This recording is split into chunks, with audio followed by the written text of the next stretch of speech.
Bienvenue dans Chronique de mes mondes intérieurs. Aujourd'hui, nous allons plonger ensemble dans une séance d'hypnose spirituelle de reconnexion. C'est la 62e de cette saison 2024.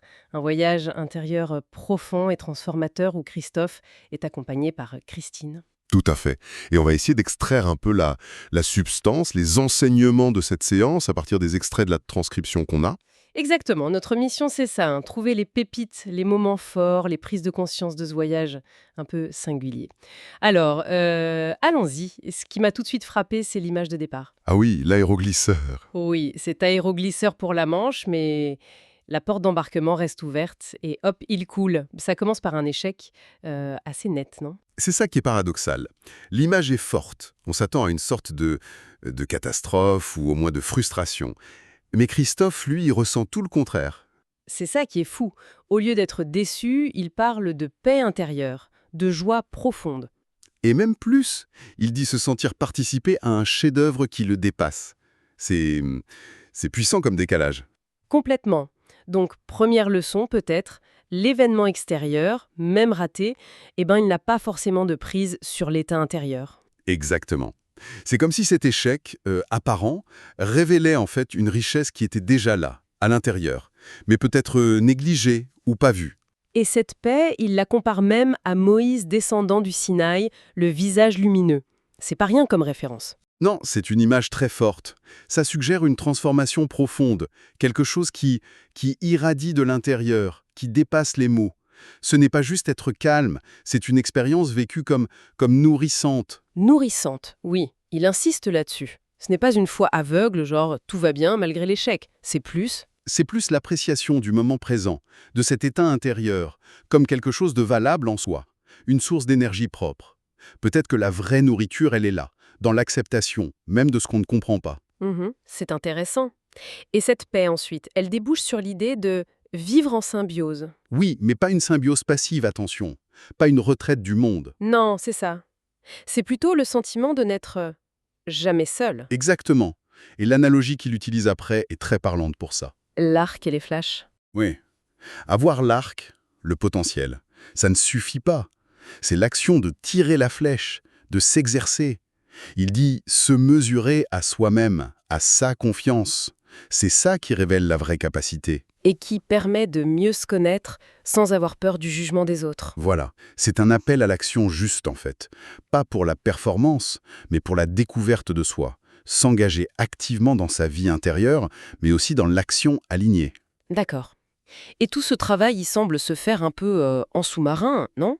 Il parle de revenir à la conscience par paliers. Oui, comme un plongeur qui remonte. C'est une image très juste, je trouve. Ça suggère quoi? Que le gros du travail se fait sans qu'on s'en rende compte.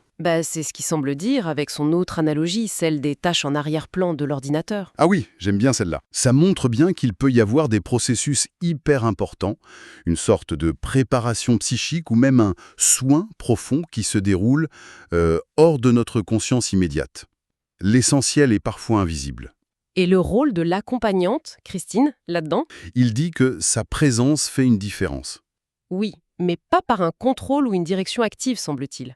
Plutôt par un soutien, une présence qui sécurise l'espace, qui permet à ce travail inconscient de se déployer en confiance. C'est subtil mais crucial. C'est fou, cette idée que le plus important puisse se passer sans qu'on en ait pleinement conscience. Ça me fait penser à ce qu'il dit sur être un canal. Exactement. Ça se rejoint tout à fait. Être un canal, c'est accepter que des choses, des infos, des énergies, nous traversent sans qu'on cherche à tout comprendre, à tout maîtriser. Ni à en tirer une gloire auprès des hommes, comme il dit. Voilà. C'est vraiment l'idée que le meilleur est en train d'advenir quand on lâche le contrôle mental, le lâcher-prise, la confiance dans quelque chose de plus grand que soi. C'est peut-être ça l'insight fondamental. Bon, alors si on essaie de synthétiser tout ça, qu'est-ce qu'on retient de cette séance, au fond? Hmm. Ce qui ressort fortement, c'est que des transformations majeures peuvent s'opérer silencieusement. Sous le radar de la conscience. Elles se révèlent par des symboles paradoxaux, comme l'aéroglisseur, Hmm. Qui coule mais apporte la paix, oui. et surtout par un changement d'état intérieur, la paix, la joie, ce sentiment de connexion, plus que par une analyse intellectuelle. Donc les clés, ce serait le lâcher-prise. Le lâcher-prise, la confiance, la valeur de l'expérience ressentie, et l'importance d'une présence bienveillante, même discrète. accepter d'être guidé au-delà de notre compréhension immédiate. En somme, cette séance nous montre que le chemin intérieur, ce n'est pas toujours décortiqué avec le mental, mais ça peut être une intégration plus silencieuse qui se révèle par le ressenti, par des symboles inattendus. Tout à fait. Et ça nous laisse avec une question peut-être. Quelles pourraient être ces fameuses tâches en arrière-plan qui tournent en nous, là, maintenant? Des préparations pour des compréhensions futures qu'on ne voit pas encore. Excellente question. Pour terminer notre réflexion. Et maintenant, on passe à la composition musicale, tout droit inspirée par cette séance. Si cet épisode a résonné, n'hésitez pas à cliquer sur le pouce levé, à laisser un commentaire pour partager votre ressenti et bien sûr, abonnez-vous pour ne rien manquer des prochains voyages dans Chroniques de mes mondes intérieurs. Si ce que vous avez entendu vous a touché, pensez à partager cet épisode. Parfois, une simple écoute partagée peut ouvrir des portes chez quelqu'un d'autre. Et si vous sentez en vous l'appel d'un saut intérieur, d'une reconnexion plus profonde à vous-même, je vous invite à me contacter. Ensemble, nous pouvons explorer ces mondes intérieurs, pas pour fuir la réalité, mais pour en vivre une plus vaste, plus vraie, plus la vôtre. À très bientôt dans un prochain voyage intérieur.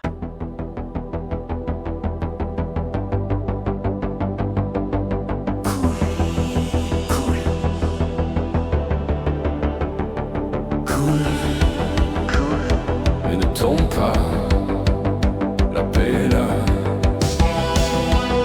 Même quand tout s'effrite, tu n'es pas seul.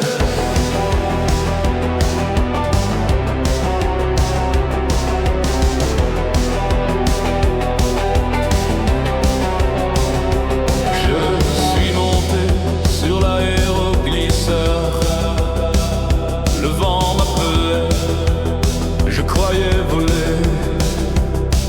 La porte restait grande ouverte et l'eau m'a pris sans me laisser. Ce n'était pas un échec, c'était un retour. La paix était déjà là, juste en attente. J'ai cru qu'il fallait tenir, briller, réussir, mais l'ombre m'en fait une lumière. Pas de cris, pas de colère, juste cette paix qui ne se cherche pas. Je ne savais pas que les cendres pouvaient être montés, que couler, c'est flotter, et que perdre, c'est retrouver. Quand tout coule, les jeux dansent, ils ne volent plus, mais ils m'emportent, la paix là où tout semble fini, elle brille comme Moïse au matin. Je ne contrôle pas, je suis le canal, là où ça coule, c'est là que je veux.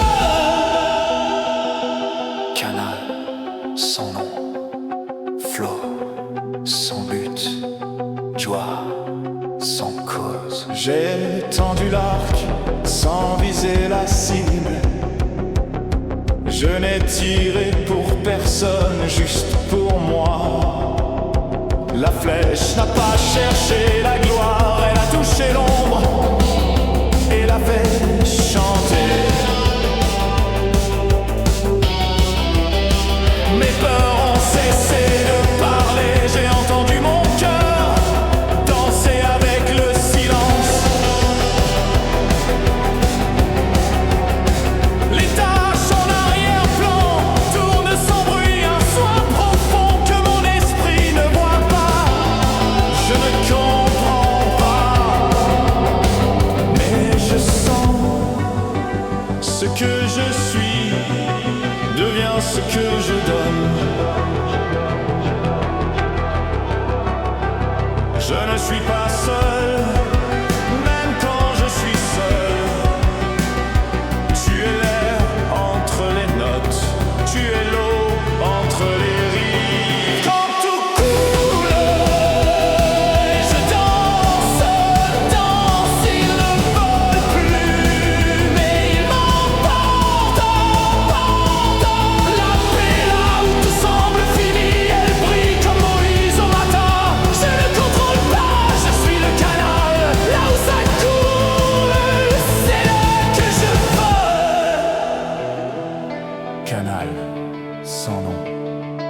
flot, sans but, joie, sans cause. Qui es-tu quand tu ne fais rien, quand ton esprit s'endort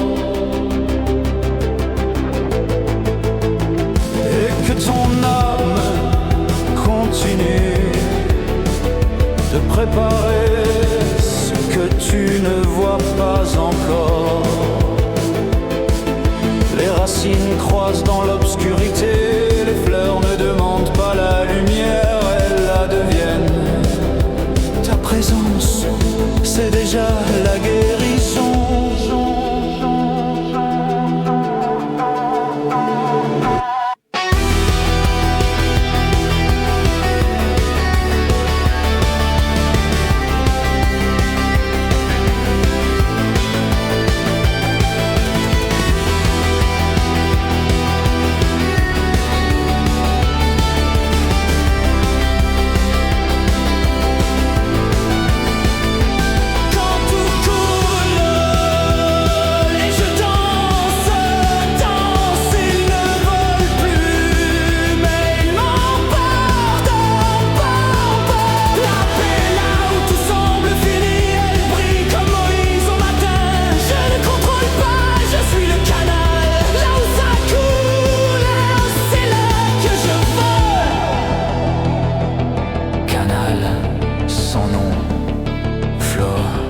Sans but, joie, sans cause. Je suis ce que je reçois. Tu penses que tu rates, mais peut-être que tu commences et la porte reste ouverte.